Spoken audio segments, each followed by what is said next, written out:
बिहार में 7th phase जो शिक्षक बहाली होने वाली है, इसको लेकर के अलग अलग लोगों के अलग अलग स्टेटमेंट आए हुए हैं और इन्हीं स्टेटमेंटों के बीच में से एक इंसान हैं जिनके कथन सबसे ज़्यादा आपके सामने रखे गए हैं और वो हैं आरजेडी के प्रवक्ता चित्तरंजन गगन जी।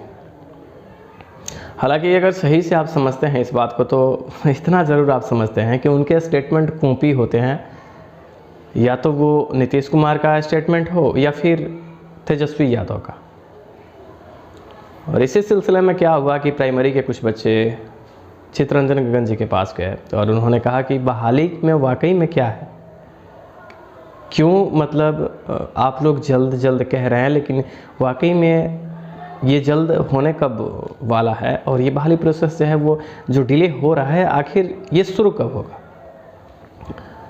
उन्होंने कुछ बात समझा और उचित समझा और कुछ सकारात्मक उन्होंने जवाब दिया। उन्होंने कहा कि दरअसल हमारी सरकार, तेजस्वी की सरकार बहाली को लेकर के चाहती है कि हम बहाली करें, लेकिन उन्होंने एक ऐसा बयान दिया जो बयान कहीं ना कहीं बहाली को आगे ले जाने की तरफ इंडिकेट करता है। उनका एक स्टेटमेंट रहा कि अभी भी क्या है कि फंड जो है, फंड की कमी आ रही है, लेकिन फिर भी आपकी बहाली होगी, आप थोड़ा संयम बना के रखिए। लेकिन 2 दिन पहले ही नीतीश कुमार ने कहा है कि 21% जो हमारी बजट है उसको हम 25% करने जा रहे हैं शिक्षा विभाग के लिए, फिर भी फंड की कमी आ रही है। लेकिन उन्होंने एटलीस्ट ये भी बात कहा कि नहीं, आप थोड़ा सा इंतज़ार कीजिए, आपकी जो बहाली प्रक्रिया है वो शुरू की जाएगी। फिर अभ्यर्थियों ने कहा कि आप एक डेट तो बताइए, लेकिन वही जो पुराने स्टेटमेंट, जो पुराने राग ये लोग हमेशा दोहराते रहते हैं। एक बार फिर उन्होंने दोहराया कि सब्र कीजिए। फिर उन्होंने कहा कि हमारे माननीय शिक्षा मंत्री जी इस पे मौन क्यों रहते हैं। तब उन्होंने कहा कि दरअसल शिक्षा मंत्री या किसी से भी आप पूछिएगा तो दरअसल विभाग में सभी लोगों को और हम सभी लोग लगे हुए हैं बहाली के लिए।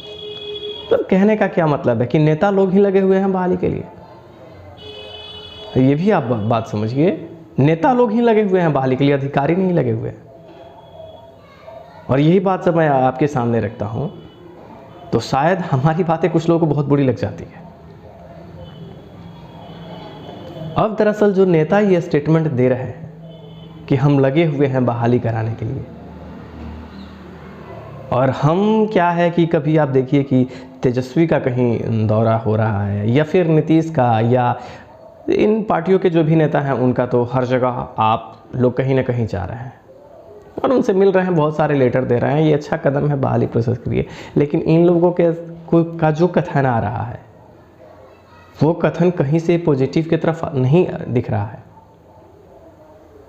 लेकिन इसमें क्या है कि प्राइमरी और माध्यमिक ये इंडिकेशन साफ है, ये जो नेता हैं उन लोगों की तरफ से एक इंडिकेशन मिल रहा है कि माध्यमिक की बहाली के लिए सरकार तत्पर हो रही है, प्राइमरी के लिए नहीं।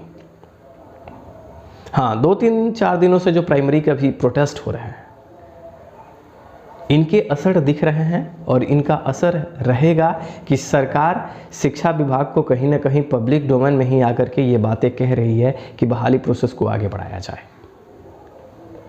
और अधिकारियों को ये संदेश नेताओं के द्वारा दिया जा रहा है। तो इन लोगों के ऐसे उलट पुलट स्टेटमेंट आ रहे हैं, इस स्टेटमेंट के बीच में ही अधिकारियों का मौन रहना कहीं ना कहीं एक बैकफुट पे ला रहा है हमें। और मैं आपको निगेटिव बातें नहीं बता रहा हूँ, मैं बस इसलिए आपको ये बातें कह रहा हूँ कि आप बिल्कुल आश्वस्त मत हो जाएं कि अब नेताओं के स्टेटमेंट आ रहे हैं तो हमारी बहाली हो रही है। बिल्कुल ही आश्वस्त मत होइए आप। ठीक है, हम पॉजिटिव हैं, हम मानते हैं कि हमारी बहाली प्रक्रिया शुरू होगी, जल्द ही होगी, लेकिन इसके साथ ही साथ आप ये भी ध्यान रखिए कि अगर नहीं तुरंत होता है तो विगत 4 सालों से ये प्रक्रियाएं हम और आप देखते आ रहे हैं, तो किसी भी बात पे पॉजिटिव पूरी तरीके से होना मेरा कहने का मतलब यही है कि किसी भी थोड़ी सी पॉजिटिव बात अगर आती है तो उसको फुली एक्सेप्ट कर लेना अभी के लिए सही नहीं है। शायद मेरी बातों से आप दरकिनार कर सकते हो, मेरी बात को, किसी और की बात को एक्सेप्ट कर सकते हो, किसी और की बात को दरकिनार करके मेरा बात एक्सेप्ट कर सकते हो, ये हो सकता है। लेकिन ये मायने नहीं रखता कि आप मेरी बात समझते हो कि नहीं समझते हो। ये भी मायने नहीं रखता कि आप जो समझते हो वो सही ही है, या ये भी नहीं है कि मैं जो कह रहा हूँ वो सही है। लेकिन चूंकि इतने टाइम जो कील हो रहे हैं एक एक बहाली के लिए, आप जिस तरीके से फोर्स कर रहे हैं बहाली ओपन करवाने के लिए, उसको ब्रेक मत कीजिए, क्योंकि कहीं ना कहीं इन नेताओं का एक मंशा है कि आप जो काम कर रहे हैं ना, उस काम पे ब्रेक डाला जाए। जैसे प्राइमरी वाले बच्चे क्या है, प्रोटेस्ट कर रहे हैं, सरकार चाहती है कि इनके प्रोटेस्ट को हम ब्रेक डालें। और सरकार अगर आंदोलन को या आपके स्टेटमेंट को दबाना चाहेगी तो उसके लिए एक ही काम है सरकार के पास, कि आजकल के टेलीविजन्स पे, न्यूज़पेपर में आपके लिए कुछ अच्छी अच्छी बातें पब्लिश करवा दें, और कई रैलियाँ, सभाएं जो हो रही है वहाँ जा कर के कुछ अच्छी अच्छी मीठी मीठी बातें जो बहुत मीठी वो आपके लिए रख दे और आप संतुष्ट हो जाए। ये काम सरकार कर रही है।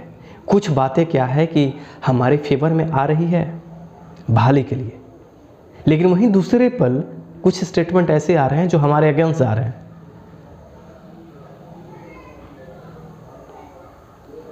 कुल मिलाकर के ये कटाक्ष हमारे फेवर में और हमारे फेवर में न होना, ये 3-4 सालों से ये जो हम देख रहे हैं 7th फेज़ बहाली के लिए, 7th फेज़ बहाली जब से बात चली जा रही तब से 3-4 सीटेट एग्ज़ाम्स ख़त्म हो गए, और उसमें कितने तादाद में कैंडिडेट्स जो हैं वो बढ़ रहे हैं आप देख रहे हैं। इस बार के सीटेट में तो कितने ज़्यादा कैंडिडेट आने वाले हैं, ये तो आंकड़ा तब पता चलेगा ना जब एग्ज़ाम होने दीजिए। सिर्फ बिहार में कितने कैंडिडेट इंक्लूड हो जाने वाले हैं 7th फेज़ में, और इतना तो श्योर है कि 7th फेज़ बहाली प्राइमरी में ये सारे बच्चे आने वाले हैं।